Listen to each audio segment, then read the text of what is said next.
শত বিষয়ে আমাদের মত পার্থক্য থাকতে পারে, কিন্তু আমাদের এই প্রিয় স্বদেশটাকে সেভ করার ব্যাপারে, এটাকে নিরাপদ রাখার ব্যাপারে আমাদের কোনো দ্বিমত থাকা উচিত না। গোটা পৃথিবীর যে কোনো প্রান্তে মুসলমান আক্রান্ত হলে গোটা বিশ্বের মানুষ এটাকে ফিল করবে, অনুভব করবে, কথা বলবে। অতএব এই জায়গা থেকে আমাদের প্রত্যেকটা মানুষের এখন থেকে ভারতের প্রতিটা মুসলিম নির্যাতন, প্রতিটা সংখ্যালঘু নির্যাতনের পরে আমাদের সবার শতকণ্ঠে কথা বলতে হবে। শুধু মুসলমানরা এদেশে হিন্দুদের কথা বলা উচিত।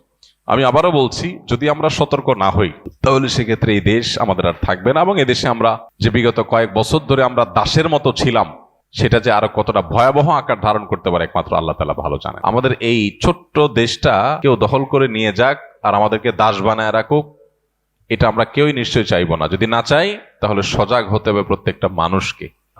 আর এজ এ মুসলমান আমরা তাদের ষড়যন্ত্রের ব্যাপারে সর্বোচ্চ সতর্ক থাকব। আপনারা অনেকেই নিশ্চয়ই ইতিহাস জানেন যে এইভাবে আজকের যে হায়দ্রাবাদ ভারতের অংশ, এই হায়দ্রাবাদ একটা স্বাধীন সার্বভৌম একটি দেশ ছিল।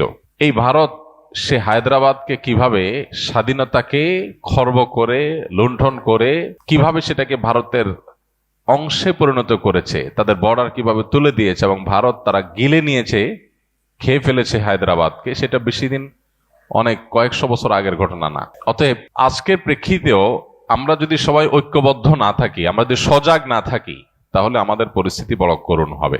এইভাবে ন্যাক্কারজনক ভাবে একটা প্রতিবেশী রাষ্ট্র একটা ছোট রাষ্ট্রের বিরুদ্ধে লেগে যেতে পারে, এরকম দৃষ্টান্ত পৃথিবীর কোনো অঞ্চলে মনে হয় খুঁজে পাওয়া যাবে না। পৃথিবীর কোথাও বোধহয় এরকম দেখা যাবে না যেরকম আমরা যেটা মুখোমুখি আছি।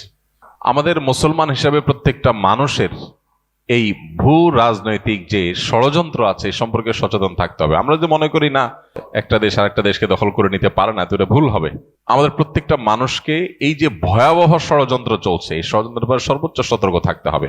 কোন অবস্থাতে এই ষড়যন্ত্র যাতে তারা সফল না হতে পারে। রাজনৈতিক মত পার্থক্য থাকতে পারে, ধর্মীয় মতভিন্নতা থাকতে পারে, নানা বিষয়ে মতভিন্নতা থাকতে পারে, কিন্তু আমাদের এই ছোট্ট দেশটা কেউ দখল করে নিয়ে যাক আর আমাদেরকে দাস বানায় রাখুক, এটা আমরা কেউই নিশ্চয়ই চাইবো না। যদি না চাই তাহলে সজাগ হতে হবে প্রত্যেকটা মানুষকে। তারা এতদিন ধরে আমাদেরকে গোলামের মতো, দাসের মতো চালায়া তারা ধরেই নিয়েছে যে এরা বোধহয় সারা জীবন দাসের মতো আমাদের কথায় উঠবস করবে। এখন যখন দেখছে সব কথা উঠবস করে না, তখন তাদের মাথা খারাপ হয়ে গেছে।